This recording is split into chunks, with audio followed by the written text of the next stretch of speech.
Fasting has always been a discipline that separates casual believers from those who desire a deeper walk with God, but Watchman Nee took this practice beyond the ordinary understanding. For him, fasting was not about ritual or outward performance, nor was it a tool to impress others with spirituality. It was a hidden key to breaking the dominance of the self-life, opening the heart to God's voice, and releasing the power of the Holy Spirit in both personal and corporate life. Nee often spoke of truths that were not popular in the modern church, and his teaching on fasting was one of them. He believed that within the walls of the church, believers were entrusted with a sacred secret, that fasting has the power to bring transformation in ways prayer alone cannot. By denying the flesh and humbling the soul, the believer creates space for God to move in greater authority, clarity, and power. This is not the kind of message that promises comfort or ease, but one that challenges the church to step into a realm of spiritual depth that few are willing to enter. For Nee, fasting was not an option but a necessity for those who long to see revival, revelation, and the living reality of Christ expressed in his people. Watchman Nee's teaching on fasting as the path to brokenness stands as one of his most profound and challenging insights because it goes beyond the physical act of denying food and touches the very core of the believer's inner life. To Nee, fasting was never meant to be reduced to a religious practice or ritual that people performed out of duty. Instead, it was a spiritual discipline designed by God to bring the soul into submission and allow the life of the Spirit to rise. He often connected fasting with the principle of brokenness, the process through which the hard shell of self-will is shattered so that Christ's life can shine through unhindered. For Nee, brokenness was essential to authentic Christianity because the self-life, with all its pride, stubbornness, and self-sufficiency, stands in the way of God's work. Fasting became a tool through which believers could weaken the grip of the self and learn true humility before God. The human soul craves satisfaction, control, and independence. It desires to feed not only on food but also on recognition, comfort, and the pursuit of personal agendas. When fasting is embraced, however, these cravings are denied, and the believer is forced to face the weakness of the flesh. In that place of weakness, the need for God becomes undeniable, and dependence on Him becomes the only way forward. Nee taught that this breaking of the self was not meant to crush the believer, but to set them free. The stronghold of self-will, when confronted by fasting, loses its power, and the believer learns to bow more fully to the authority of Christ. This is why Nee often emphasized that fasting is not simply about the stomach, but about the soul. It is an outward act with deep inward consequences, pulling the believer away from reliance on self and into total reliance on God. Modern Christianity often resists this truth because it is uncomfortable. The flesh does not want to be denied, and the culture of self-gratification stands directly opposed to disciplines like fasting. Churches may teach about prayer, giving, or service, but fasting is frequently neglected because it requires genuine sacrifice and exposes the poverty of human strength. Yet Nee insisted that without brokenness, the Spirit's power cannot flow freely. Just as a seed must be broken open to release life, so too must the self-life be broken for Christ's life to be revealed. Fasting accelerates this breaking by confronting the believer with their own frailty, creating space for God's strength to be perfected in weakness. For Watchman Nee, the value of fasting was not measured by how many meals were skipped, but by how deeply the self was humbled and how fully Christ was enthroned in the heart. In this way, fasting was not about outward discipline, but inward transformation. It stripped away pride, silenced the noise of the flesh, and led to a place where the believer could truly say, "Not I, but Christ lives in me." In embracing fasting as a path to brokenness, believers find not despair but freedom, for it is through brokenness that God's life flows most powerfully. This hidden secret remains one of the most vital truths for a church that longs to move beyond ritual into the fullness of God's presence and power. Watchman Nee's view of fasting as a key to unlocking spiritual authority reveals a depth of understanding that most Christians today have either overlooked or chosen to ignore. He saw fasting not as a religious act done to earn God's favor, but as a posture of surrender that positioned believers to receive spiritual strength and clarity from the Lord. In his teachings, Nee made it clear that the flesh, with all its desires and distractions, often dulls the sensitivity of the spirit. When fasting is practiced with sincerity and humility, it removes the noise of the flesh and sharpens the believer's spiritual perception, allowing them to walk in greater authority in prayer and in life. Authority, in Nee's understanding, is not something the believer can claim by willpower or words alone. It flows directly from alignment with God. And fasting is one of the most effective means of bringing that alignment. The scriptures affirm that certain breakthroughs cannot happen except through prayer and fasting, as Jesus himself declared when his disciples failed to cast out a stubborn demon. This principle resonated deeply with Watchman Nee, who recognized that authority in the spiritual realm is not theoretical but practical. A believer who fasts in dependence on God develops a sharper discernment of the enemy's schemes, a stronger grip on the promises of Scripture, and a boldness in prayer that does not arise from themselves, but from the Spirit of God working within them. Fasting teaches the believer to say no to the body and yes to the spirit, and in that simple discipline, spiritual authority is birthed. The enemy trembles not before the believer's efforts, but before a vessel fully yielded to God, and fasting helps create that vessel. Nee also understood that authority was connected to humility. A believer who has been broken through fasting is one who does not trust in their own strength or knowledge. They approach God with reverence and dependence, and as a result, God entrusts them with spiritual authority that goes far beyond human ability. This authority is not loud or boastful, but quiet and irresistible, much like Christ's own authority that came not from external force, but from the life of God within him. Fasting cultivates this kind of authority by removing the believer's dependence on earthly strength and replacing it with heaven's power. Furthermore, Watchman Nee linked fasting to perseverance in spiritual battles. Many Christians grow weary in prayer when answers seem delayed, but fasting teaches endurance. The hunger pangs remind the believer of their weakness and push them to lean harder on God's promises. This perseverance builds an inner authority, a confidence that does not waver even when circumstances appear unchanged. Such authority is not merely for personal battles, but also for intercession, where believers stand in the gap for families, churches, and nations. Nee believed that a church without fasting was a church without power because it lacked the authority that comes from a surrendered life.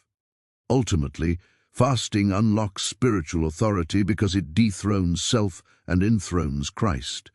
It silences the voice of pride, weakens the influence of sin, and strengthens the believer's union with the Lord. Watchman Nee saw fasting as more than a spiritual exercise.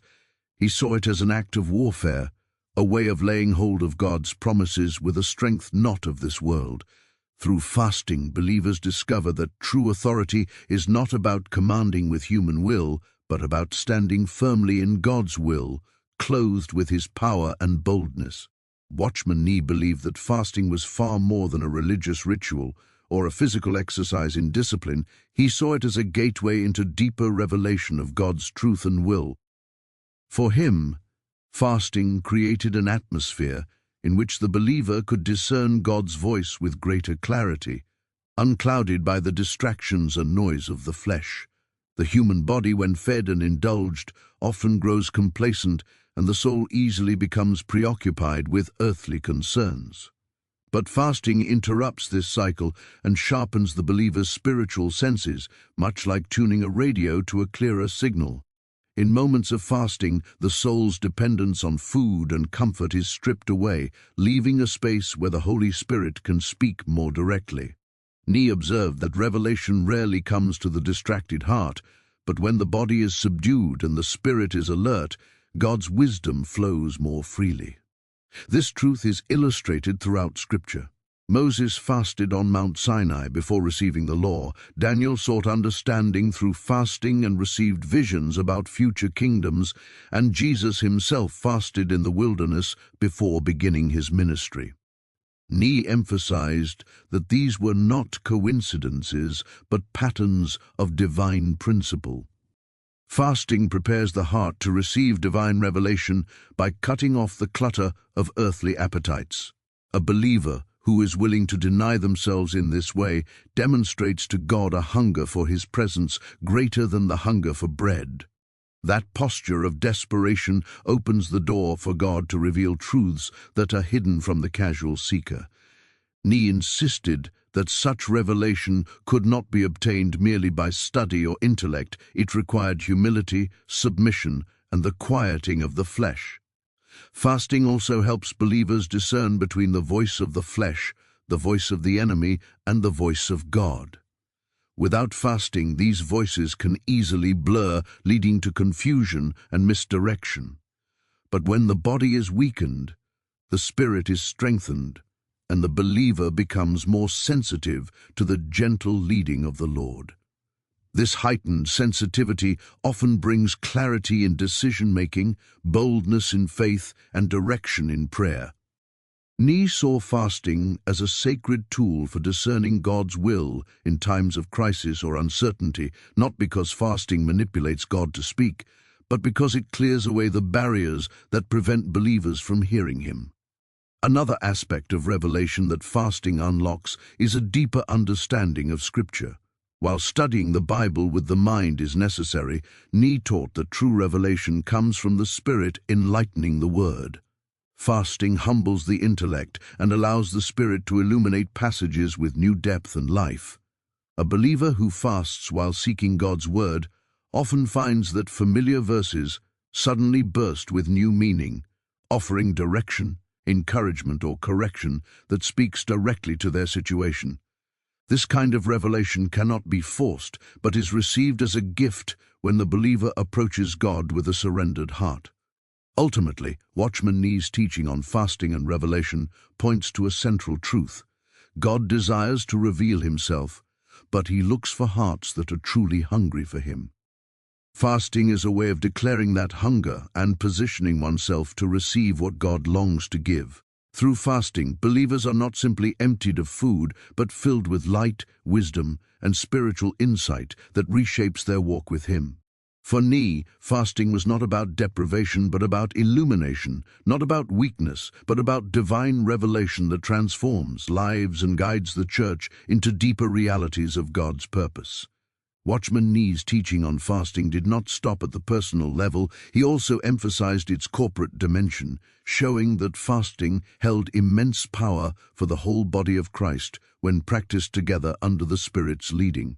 He believed that while individual fasting brings personal transformation and deeper intimacy with God, collective fasting multiplies that effect, creating an atmosphere where the church as a whole can experience supernatural breakthroughs. Nee pointed to the book of Acts as a model, where the early church fasted and prayed together before making significant decisions, such as sending out Paul and Barnabas on missionary journeys. For him, this was not simply a story of the past, but a blueprint for how the church should operate when it seeks God's direction and power. Fasting together creates unity, because when believers collectively deny themselves, they are stripped of pride, selfishness, and personal agendas. In this humbled state, the Spirit of God can knit hearts together in a way that normal fellowship cannot achieve. Watchman Nee recognized that many divisions in the church stem from self-centered desires, but fasting attacks the root of this by breaking down the dominance of the flesh. When a congregation fasts together, they come before God not as individuals with separate wills, but as a unified body seeking His will. This unity itself is powerful, for Scripture tells us that where 2 or 3 are gathered in His name, He is there in the midst of them. Nee believed that corporate fasting magnifies this presence and creates an environment where God's power can move freely. Another dimension of corporate fasting is its role in spiritual warfare. Watchman Nee taught extensively about the reality of the unseen battle between God's kingdom and the forces of darkness, and he understood that the church's authority is strongest when exercised together. Fasting collectively strengthens the church's prayers, making them sharper and more effective against spiritual opposition. Just as Jesus declared that certain kinds of demonic resistance can only be broken through prayer and fasting, Nee believed that the united fasting of the church had the power to dismantle strongholds that individual prayer might struggle to overcome. He saw fasting as a weapon given to the body of Christ, not only to purify themselves, but to advance the kingdom of God against opposition. Corporate fasting also releases revival. Watchman Nee believed that history testified to this truth, as many great moves of God were preceded by seasons of united fasting and prayer. When the church humbles itself together, cries out for mercy, and positions itself in surrender, God responds with power. Nee taught that revival is not manufactured by human effort, but birthed through deep brokenness and dependence on God. And fasting plays a vital role in preparing the soil for that outpouring. He often warned that churches that neglect fasting risk growing powerless, relying on programs and human strategies instead of the Spirit's fire.